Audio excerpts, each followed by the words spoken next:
একদা আল্লাহ রাব্বুল আলামিন ফেরেশতাদেরকে বললেন, হে ফেরেশতাগণ, তোমরা সকলে আদমকে সেজদা করো। নির্দেশ অনুযায়ী সকল ফেরেশতারা হযরত আদম আলাইহিস সালামকে সেজদা করলো, কিন্তু সেজদা করলো না শুধুমাত্র ইবলিস। সে অহংকার ভরে আল্লাহর নির্দেশ অমান্য করলো, যেহেতু তার ভিতরে ইতিপূর্বেই কুফরির বীজ নিহিত ছিল। তখন আল্লাহ রাব্বুল আলামিন ইবলিসকে লক্ষ্য করে বললেন, রে ইবলিস, আমি আমার কুদরতের হাতে যাকে সৃষ্টি করলাম তার প্রতি সিজদা করতে তোমাকে নির্দেশ করলাম, তুমি কেন তাকে সিজদা করলে না? তুমি কি তোমার নিজেকে বড় ভাবলে? জবাবে ইবলিস বলল, আমি আদমকে কিছুতেই সিজদা করতে পারি না, কেননা আমাকে আপনি সৃষ্টি করেছেন আগুনের দ্বারা, আর আদমকে সৃষ্টি করেছেন নিকৃষ্ট মাটি দ্বারা। তার কথা শুনে আল্লাহ রাব্বুল আলামিন বললেন, রে ইবলিস, তুই মারদুদ হয়ে গিয়েছিস। রোজ কিয়ামত পর্যন্ত তোর উপরে আমার অভিসম্পাত বর্ষিত হতে থাকবে। আল্লাহ রাব্বুল আলামিনের এই রূপ নির্দেশের পরই ইবলিসের চেহারা বিকৃত হয়ে গেল। তার ভিতরে শয়তানের চেহারা আত্মপ্রকাশ করল।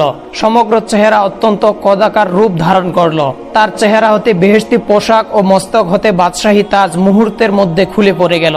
এরপর আল্লাহ রাব্বুল আলামিন ইবলিসকে লক্ষ্য করে বললেন, রে মরদুদ, তুই চিরদিনের জন্য আমার রহমত হতে দূর হয়ে গেলি। বেহেশত তোর জন্য নিষিদ্ধ হয়ে গেল। তুই এই মুহূর্তে বেহেশত থেকে বহিষ্কৃত হয়ে যা। ইবলিস বলল, হে মাবুদ, আমি সুদীর্ঘ লক্ষ লক্ষ বছর ধরে তোমার ইবাদত করে আসছি, তার কি কোনো প্রতিদানই আমি তোমার কাছ থেকে পাবো না? আমার প্রতি এইরূপ শাস্তি দেওয়া কি তোমার জন্য ইনসাফের কাজ হলো? আল্লাহ রাব্বুল আলামিন তখন ইবলিসকে বললেন, হে পাপিষ্ঠ ইবলিস, বল তুই আমার কাছ থেকে কি চাস? আজকে তুই আমার কাছ থেকে বেহেশত ব্যতীত যা চাইবি আমি তোকে সবকিছুই দান করব। কেননা কোনো প্রার্থনাকারীর প্রার্থনায় আমি ফিরিয়ে দেই না, সবার দোয়াই আমি কবুল করে থাকি। তখন ইবলিস বলল, হে প্রভু, আমার অদৃশ্যে যখন কোনোদিনই বেহেশত নসিব হবে না, তখন তোমার নিকট আমার একটি প্রার্থনা এই যে তুমি আমাকে রোজ কিয়ামত পর্যন্ত হায়াত দান করো। জবাবে আল্লাহ রাব্বুল আলামিন বললেন, যাও, তোকে আমি কিয়ামত পর্যন্ত হায়াত বাড়িয়ে দিলাম। এবার ইবলিস বলল, হে মাবুদ, তোমার নিকট আমার দ্বিতীয় প্রার্থনা এই যে আমাকে তুমি এমন ক্ষমতা দান করো যাতে আমি তোমার যাবতীয় সৃষ্টি বস্তুকে দেখতে পাই, কিন্তু তারা এবং আদম সন্তান যেন আমাকে দেখতে না পারে, এবং আমি যেন আদম সন্তানের শরীরের রগে রগে বিচরণ করতে পারি, আর যে কোনো সময় আমি ইচ্ছামতো রূপ পরিবর্তন করতে পারি। আল্লাহ রাব্বুল আলামিন বললেন, হে ইবলিস, যাও, তোমার এই প্রার্থনাও আমি কবুল ও মঞ্জুর করলাম। পাপিষ্ঠ ইবলিস এইভাবে আল্লাহ রাব্বুল আলামিনের পক্ষ থেকে অসীম ক্ষমতার অধিকারী হয়ে আল্লাহ রাব্বুল আলামিনকে লক্ষ্য করে বলল, হে প্রভু, তুমি জেনে রাখো, আমি তোমারই নামে শপথ করে বলছি যে আদমের কারণে আমার সারা জীবনের সাধনা বরবাদ হয়ে গেল। আমি চিরদিনের জন্য তোমার নিকট ঘৃণিত ও অভিশপ্ত হয়ে গেলাম। জীবনের পরম লক্ষ্য তোমার সন্তুষ্টি ও বেহেশতে বসবাস করা হতে বঞ্চিত হলাম। সেই আদমের প্রতি ও তার বংশধরদের প্রতি এর চরম প্রতিশোধ না নিয়ে আমি কিছুতেই ছাড়ব না। আমি প্রতিজ্ঞা করলাম যে অবশ্যই আমি যুগে যুগে আগত আদম সন্তানগুলিকে পথভ্রষ্ট করে আমার সঙ্গেই দোজখবাসী করে ছাড়ব। আল্লাহ রাব্বুল আলামিন বললেন, রে মারদুদ, যারা আমার নির্দেশ মেনে চলবে এবং হকের উপর দৃঢ়ভাবে সুপ্রতিষ্ঠিত থাকবে তাদেরকে তুমি কোনোদিনই পথভ্রষ্ট করতে সক্ষম হবে না। তবে যারা আমার আনুগত্য পরিত্যাগ করে তোর আনুগত্য করবে, নফসে আম্মারার পায়রবি করবে, তোর সঙ্গে আমি তাদেরকেও দোজখে নিক্ষেপ করব এবং আমি দোজখের উদর পূর্তি করব। এই সময় আল্লাহর নির্দেশে ফেরেশতাগণ ইবলিসকে গ্রেপ্তার করে বেহেশত থেকে বহিষ্কৃত করে দুনিয়ার সর্বাপেক্ষা গভীর সমুদ্রের নিম্ন স্থলে তাকে নিক্ষেপ করলো, আর সেই থেকে সমুদ্রই ইবলিসের কার্য আঞ্জাম দেওয়ার জন্য দরবারে পরিণত হয়ে গেল। এদিকে আল্লাহ রাব্বুল আলামিন ফেরেশতাদেরকে নির্দেশ দিলেন, তোমরা আদমকে সর্বশ্রেষ্ঠ জান্নাত জান্নাতুল ফিরদাউসে বসবাস করার ব্যবস্থা করে দাও। ফেরেশতারা আল্লাহ রাব্বুল আলামিনের নির্দেশ অনুযায়ী হযরত আদম আলাইহিস সালামকে সুখ ও শান্তির সর্বরকমের ব্যবস্থা করে দিল। তার আর কোনরূপ অশান্তি ও দুঃখ রইল না। অফুরন্ত নেয়ামত, আরাম আয়েশ ও সুখ শান্তির মধ্যে হযরত আদম আলাইহিস সালাম বসবাস করতে লাগলেন। কিন্তু এটা চিরন্তন সত্য যে মানুষ যতই সুখ শান্তির মধ্যে অবস্থান করুক না কেন, সঙ্গী সাথী ছাড়া দীর্ঘদিন একাকী জীবনযাপন করা তার জন্য অশান্তিজনক হয়ে ওঠে। হযরত আদম আলাইহিস সালামের ক্ষেত্রেও ঠিক একই অবস্থা ঘটল, যার ফলে তিনি জান্নাতুল ফিরদাউসের অকল্পনীয় সুখ শান্তির মধ্যে থেকেও কেমন যেন তার মনের মধ্যে অশান্তি বিরাজ করতে থাকলো। আল্লাহ রাব্বুল আলামিনের নিকট হযরত আদম আলাইহিস সালামের এই অবস্থা গোপন রইল না। সুতরাং তিনি ফেরেশতাদেরকে লক্ষ্য করে বললেন, ওহে ফেরেশতাগণ, আমি আদমের জন্য একজন সঙ্গিনী সৃষ্টি করতে চাই যাতে সে পরিপূর্ণ সুখ ও শান্তি লাভ করতে পারে। অতঃপর একদিন আল্লাহ রাব্বুল আলামিন হযরত আদম আলাইহিস সালামের চোখে গভীর নিদ্রার আমেজ বুলিয়ে দিলেন। সুতরাং তিনি গভীর নিদ্রায় ঢলে পড়লেন এই নিদ্রা এতই গভীর ছিল যে নিদ্রার মধ্যে এক বিরাট কাণ্ড ঘটে গেল, কিন্তু হযরত আদম আলাইহিস সালাম তার কিছুই টের পেলেন না। হযরত আদম আলাইহিস সালাম যখন নিদ্রামগ্ন ছিলেন তখন আল্লাহ রাব্বুল আলামিন ফেরেশতাদেরকে হুকুম দিলেন, হে ফেরেশতারা, তোমরা আদমের বাম দিক থেকে তার একটি পাঁজর বের করে নাও। ফেরেশতারা আল্লাহ রাব্বুল আলামিনের নির্দেশ মতো আদম আলাইহিস সালামের বাম দিক থেকে একটি পাঁজর বের করে নিলেন। অতঃপর সেই পাঁজরখানা আল্লাহ রাব্বুল আলামিনের সামনে উপস্থাপন করলেন।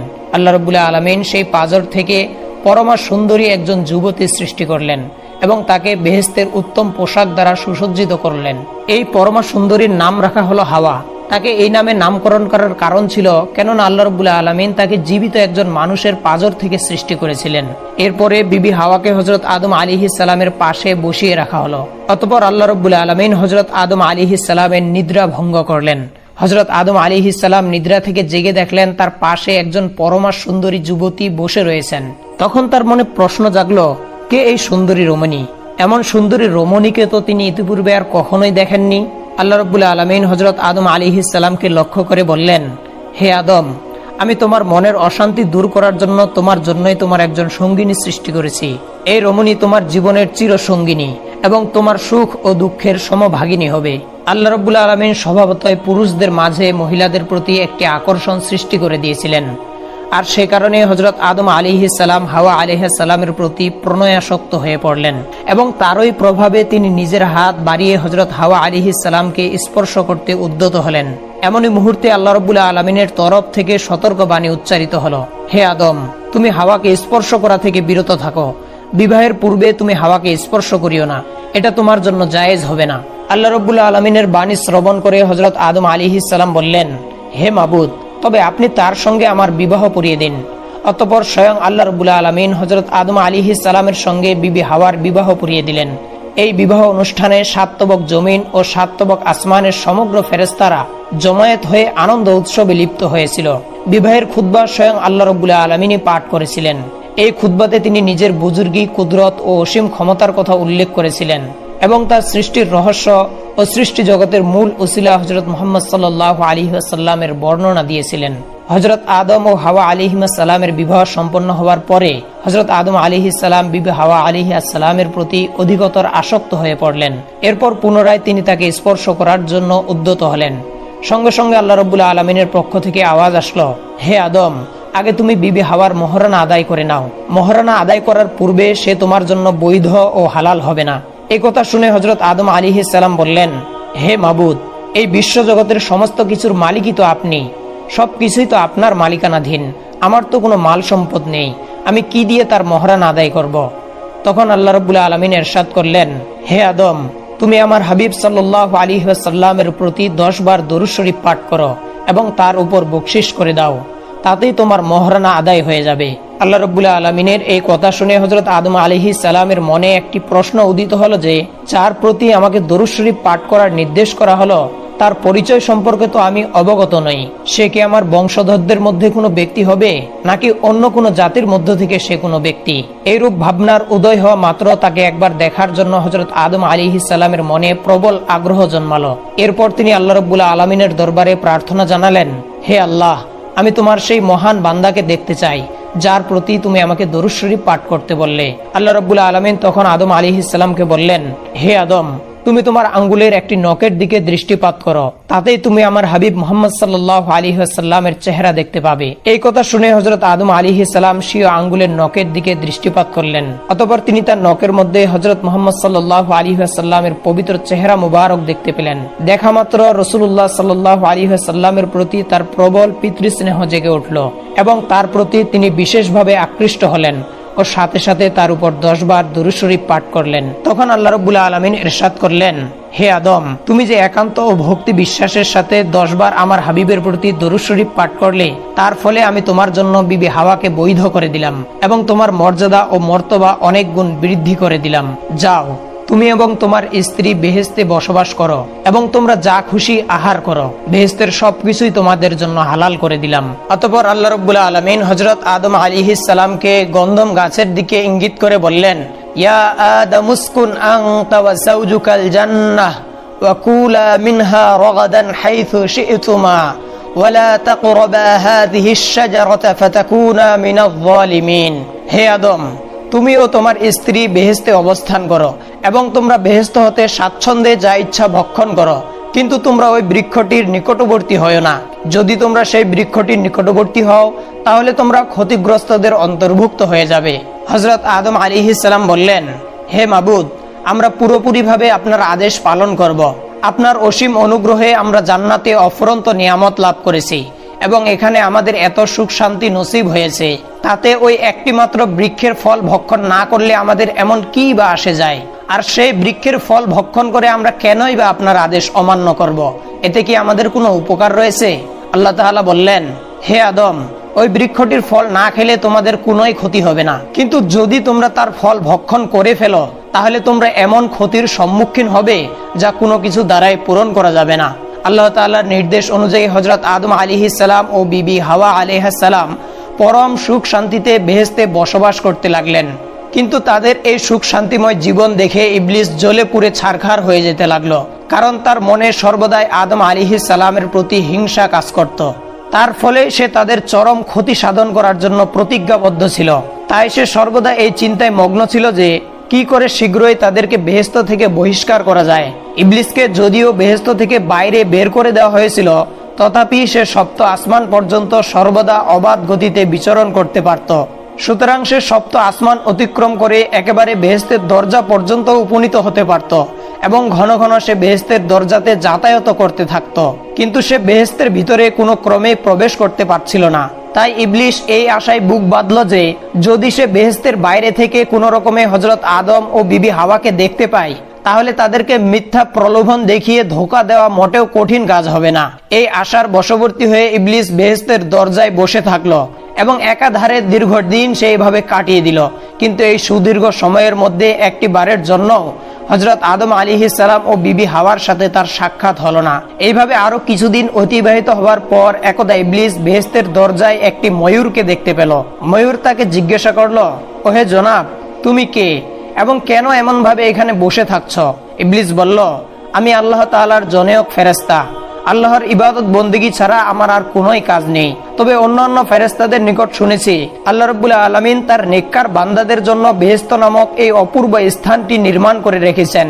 এর অভ্যন্তর ভাগের অপরূপ সৌন্দর্য ও এর অমূল্য ও অফুরন্ত নিয়ামত সমূহ এমনই বিচিত্র ও বিস্ময়কর যে যা একবার চোখে না দেখলে তার সম্পর্কে কল্পনা করাও সম্ভব নয়। ফেরেশতাদের মুখে বেহেশতের এরূপ বর্ণনা শুনে আমি বেহেশতের অভ্যন্তর ভাগ একটিবার চোখে দেখার জন্য আজ সুদীর্ঘ কাল ধরে আমি এখানে বসে আছি এবং আমি এই আশায় বুক বেঁধে আছি যে দেখি কোন দয়ালু বেহেশতবাসী আমার এই মনের আশা পূরণ করার জন্য সুদীর্ঘ কাল পরেও একটিবার বেহেশতের ভিতরে প্রবেশ করায় কিনা। ওহে ময়ূর, তুমি কি আমার এই মনের সুপ্ত বাসনাটি পূর্ণ করবে? ময়ূর উত্তর দিল, না জনাব, আমার দ্বারা কোনো মতেই তা করা সম্ভব নয়, কেননা বাহির থেকে কাউকেও বেহেশতের অভ্যন্তরে প্রবেশ করানো সম্পূর্ণ নিষিদ্ধ। অতএব আমার এমন সাধ্য নেই যে আমি তোমাকে বেহেশতের ভিতরে নিয়ে যাব। ইবলিস তখন অনেক অনুনয় বিনয় করে বলল, হে দয়ালু বেহেশতবাসী, আমাকে একটিবারের জন্য হলেও বেহেশতের অভ্যন্তরে নিয়ে চলুন। কিন্তু ময়ূর কিছুতেই তার কথা শুনল না।